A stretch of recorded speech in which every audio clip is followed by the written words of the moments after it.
All right. I bet you guys are wondering, what am I doing on here during, I don't know, this time of the day of the week? It's not Wednesday, it's not hump day, nor is it Friday. Well, when you see this, I sincerely hope everyone's doing well and you guys are just kicking rear ends, I shall say in polite terms, whatever that is. I know. Anyway, this video is my contest entry to Royce in the House's giveaway, where the rules are simple. You have to be a subscriber to his channel, been a subscriber eons ago, and then we have to pick 3 albums that have a song that is 10 minutes or longer, that are 10 minutes or longer. The 3 movie soundtrack albums, and then 3 albums which consist of keyboarding players, and then a bonus entry which features an album with a poster, not a postcard, a poster. You know what you put on your wall. So now, Royce told me to go for it because I've been struggling. Because oh geez, I'll admit, none of my albums exceeded 10 minutes or longer, but he said to go for it. So I made around to 8 to 9 minutes tops. So here it is. And again, according to Royce, he said to go for it. So I asked him before I did anything. Okay, so I'm gonna put my phony wony away. Phony wony. My phone away. All right, I just want you guys to know. I know you guys are thinking, oh, she's gonna pull Alice Cooper or pull Hollywood Vampires. Well, duh, who wouldn't? Okay, but no, I mix things up a little bit. Okay, yeah, I mix things up a little bit, just a little, just like a smudge, just like an itty bitty smudge. All right, so my first album is by a jazz artist. We're not talking about rock. We're talking about jazz. Jazz. So this artist I actually learned about in history of jazz while I was getting my associate's degree in arts. And here is the album. This is all beat up, obviously, but you know, it's vintage. I found this at the UNC Spring Book Fair. This is Stan Getz, Focus. Was it a Focus Stan Getz, composed and arranged by Eddie Sauter, conducted by Hershey K. And the longest song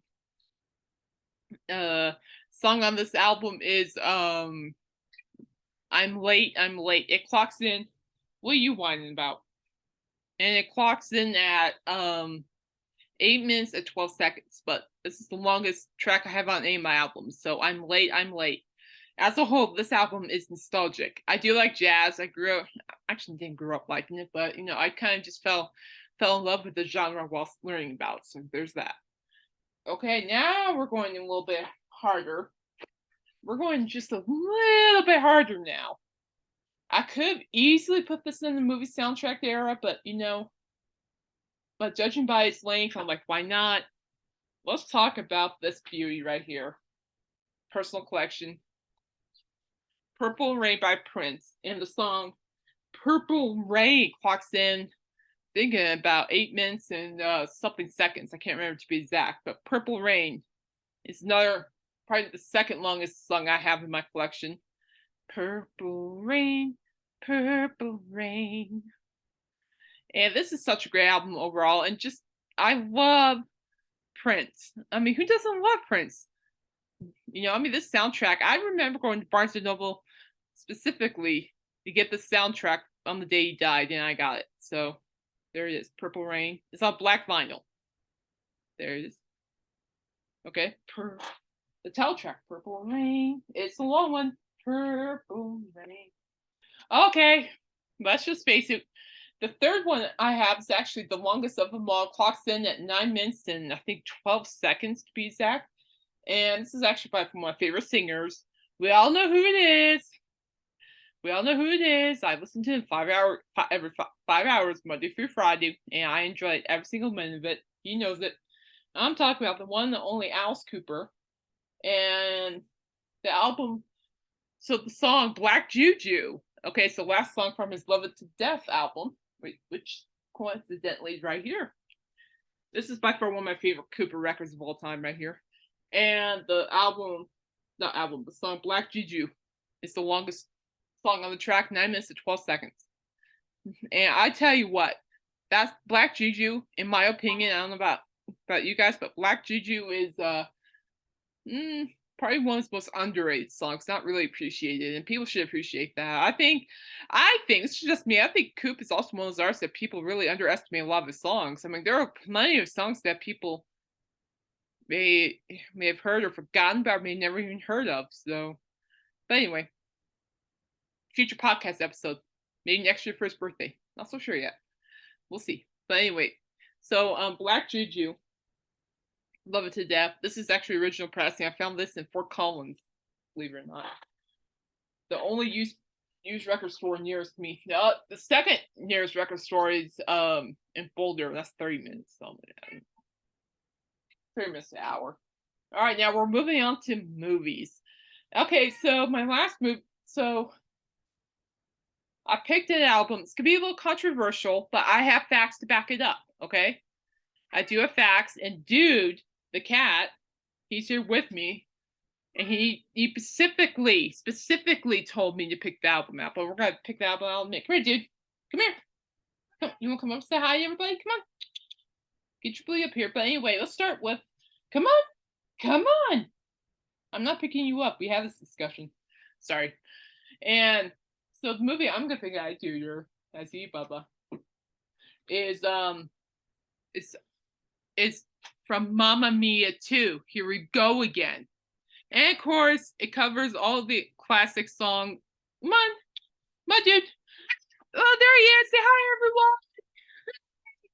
Yes, okay, we'll show him the next one, all right? We'll show him the next one, okay? Next time. No.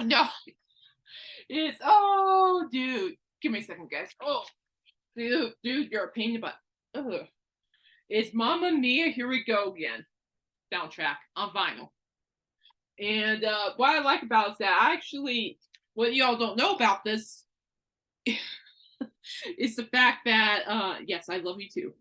It's the fact that I grew up listening to ABBA, and I really like this soundtrack better than the first one, personally. And can you move your butt out of the way? Thank you. And one of the best songs ever, I think, is by Cher, to be exact. It's if you could just move your butt again, it'd be great, please. Is what's the one we say things with Andy Garcia? Yeah, Fernando. You ever see like Mamma Mia 2 with Fernando? Da-na-na, Fernando. Ba-da-da. Such a great movie. Okay, want me to share your pick next? Since you pick this one. All right, so the dude specifically picked this one. Now the next one. Oh, mercy me. So the next one is actually can be controversial, but in Dew's defense, and in my defense, huh? And in Mickey Dolentz's defense, yeah, we're going with monkeys. Okay, so he's purring. Too bad y'all can't hear him. Okay, yes, the Monkeys' greatest hits. Okay, now look, now listen. Hear us out. Hear Dude and I out. Okay, I'm pretty sure you guys are going. The Monkeys do not have songs in movies or even TV shows for that matter. And I'm like, au contraire. Yeah, they do. And I do have the facts to prove it. Let me pull up some facts here to back it up. Yes, okay, well, can you let me work? And I'll get to you in a few minutes, please. Thank you. Stop. So check this out. So I'm reading this right here. This is on TuneFind.com. Stop. On TuneFind.com. So the Monkey songs "Do You Feel It Too" is on A Friend of the Family, television show Going Down, television show I'm a Believer, Sacred Lies, I'm a Believer, Gilmore Girls, The Simpsons, The Wonder Years. Okay, now you get into movies, okay? I'm a Believer, Austin Powers, The Spy Who Shagged Me, okay? And of course, let's not forget about Shrek. And I'll say this, and I quote from Mickey Dolenz. He mentioned this to a live audience one time. he mentioned that oh shoot. Give me a second, guys. Give me a second. I'm on different tabs here. Give me a second. I lost my train. Oh, fuck. Oh well. Okay. There we are. Ah, there we are. So yeah, so according to Mickey Dolenz, and so Monkey's Grace, his album is a soundtrack, and according to Mickey Dolenz, that's what he said to the audience. This song became popular before Shrek. So in my Induced defense and in my defense, the Monkey's Grace Hits album is a movie soundtrack. Think about it, okay? Movie, TV, which call. I mean, oh geez, oh man, what was that monkey? There was that one monkey song in the movie. I can't remember of it. Oh, it'll come back to me now. My third movie album, dude tried to sit on it because he doesn't like it. Too bad. Is Don't Be All Sweet with Me. You hate this record just as much as Coop does. Is the Pretty Woman movie soundtrack. This is by far my favorite movie of all time. One of my main favorite movies of all time. And this is such a great record. Okay, you got what? What's it does? It's on the front. Let's take a look at. Thank you. Let's take a look at. Yeah, see, you hate so much you left. So you have David Bowie, you have Robert Palmer, Roxette, Natalie Cole, Peter Cetera, Red Hot Chili Peppers, Jane Wiedlin, Go West, Roy Orbison, Christopher Kasich, and Lauren Wood. So, and this is a pretty vinyl too. Check this out. It's on bubblegum vinyl. Look at that. Isn't that pretty? But this is my baby. I don't care if you get migraines from hearing any kind of version of Pretty Woman. This is my baby. No one messes with my baby records. Hey, get down, dude. Get down. Good boy. Sorry. Ooh. All right, now we're moving on to the keyboards. And this was a little hard to begin with because I had to do just a little bit researching. And so, but anyways, let's start with the Let's start with Fleetwood Mac Rumors. Original pressing. I found it at a thrift store. I'll be right back, guys. Dude wants to get out. Yeah, come here, dude. Duder. There you go. Here we go. Sorry, guys.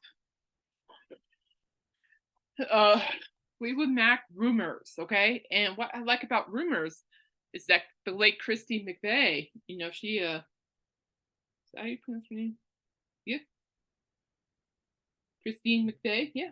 Keyboards, synthesizer, and vocals. So she was the keyboardist for Fleetwood Mac, and she was great at what she does. And when she passed away, that was tough. That was a hard pill to swallow, for sure.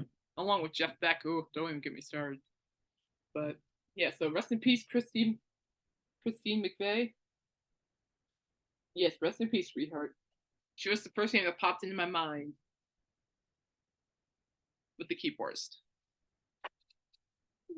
Hang on a second, cat left. The next keyboardist is actually simply for my blues collection. I have a wide variety of like jazz and blues, and so I went to my blues collection, and I just personally picked out something. Actually, this is my first blues record when I was ever too. The Blues Deluxe, recording live 1980 Chicago Fest, and features Muddy Waters, Sun Seals, Lonnie Brooks, Mighty Joe Young, Coco Taylor, Willie Dixon, extra, yeah. So, yeah, this record as a whole is just fantastic stuff. You can't beat like old school live blues. You know what I mean? You just can't. And so the keyboards I want to point out is actually from It's actually from Mighty Joe Young's band and their song "Need a Friend." And what I like about this song is the keyboard playing by Tommy Giblin. And you guys are not familiar with who Tommy Giblin is? Look him up. And Tommy And what I like about Tommy Gibbons on this one, on this tune, aside from the others, is that his skills really shine on the song, on my Joe Young song, Need a Friend. So there we go. Keyboardist Tommy Giblin. All right. So this goes now to the third keyboard album. Well, I don't know. This was a tough one because I don't have like a whole lot of Stevie Wonder. I don't. Oh, geez, I don't even have sticks at this point. I should, but I don't. I know. I need to step up. I know. But so, coincidentally, this is good. This is actually gonna be interesting, guys. Coincidentally, I just kind of just had to pull this record out right here. Oh, okay, my elbows are hurting, so here we go. The very first Hollywood Vampires record. Now you're probably wondering, why on earth would you pull this? Well, this wonderful album, by the way, it is wonderful, holy cow. And if you haven't heard their second album, Rise, you're missing out. So, I coincidentally, you're wondering, okay, well, why did you do this? Why did you pull this out? Well, coincidentally, I opened the gatefold and, you look at the gatefold, of course, you see who played on the instruments, right? Okay. So here I am, the other day too. I was just so happened to scroll, down side B to be exact. I was been looking at side B, and this song, and they covered the song one slash jump into the fire, and I did not know this. Well, okay, well there are two things I didn't know. One, David Grohl plays drums on this song, which I didn't know, and this is not the topic, but I thought that was really cool because I knew Dave Grohl was on this record. I just didn't realize he was the drummer. That will explain why the drummer was kick ass. Is kick ass. Pardon my French. It is kick ass. Must respect to David Grohl. I love you. And then so you go scroll. So I just so happened to scroll down to one side slash jump into the fire down to the keyboarding, and the name Bob Ezrin popped up. How familiar is that name, Bob Ezrin? I think that's just freaking awesome.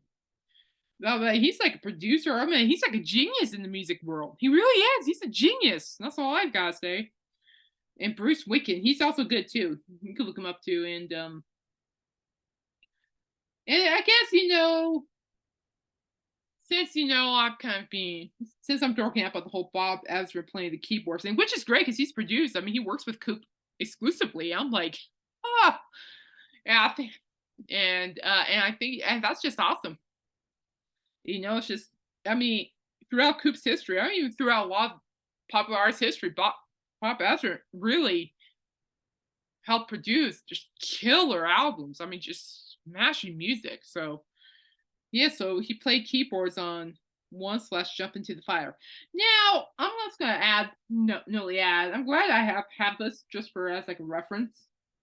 Because, as I was, looking more into this gatefold of the first Hollywood Vampire vinyl, I just so happened to come across to "If You Want It, Here It Is, Come and Get It." But did you know? Okay, yeah, keyboarding, but in same ways, I think piano playing counts as keyboarding, don't you think? And so I just happened to look at, and what I did not know this. Now I'm like, Holy Mother of Moses. And yes, that's a real term, Holy Mother of Moses. Look it up. Playing the piano on Come and Get It is Sir Paul McCartney. And this cover of Come and Get It is so addicting. Here it is, come and get it.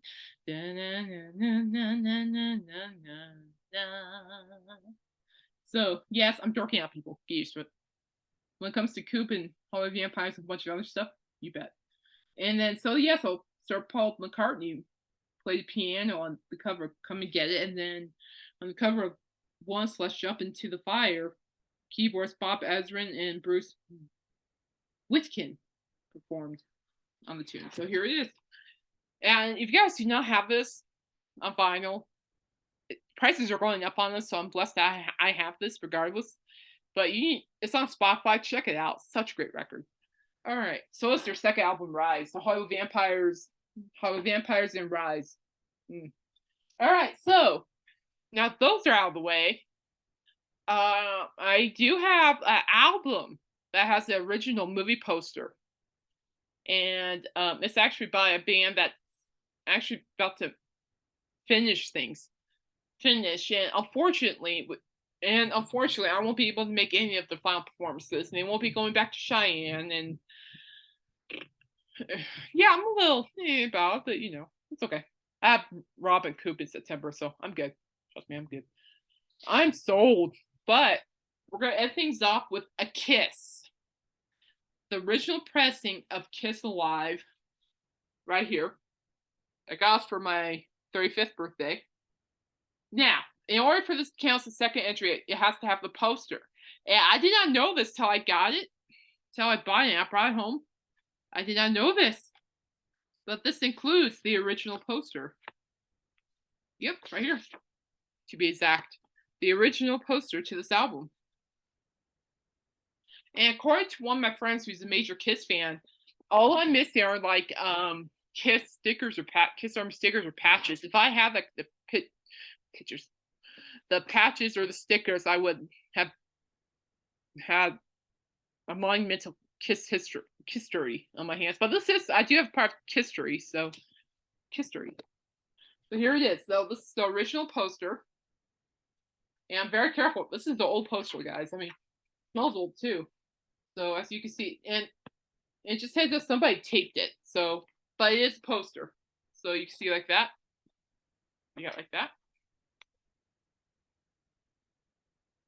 And then the poster. I mean, if they didn't tape it, I would have gotten this poster, but this is definitely as close as it's going to get for your poster, Royce. And so there's that. So that's like a poster in a way.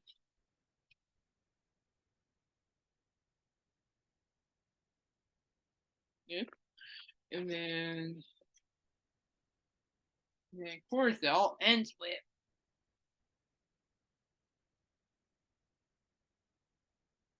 I like this one's badass. I like this one. This one would go on my wall, but it's such an old thing. I don't want to do it. There you go.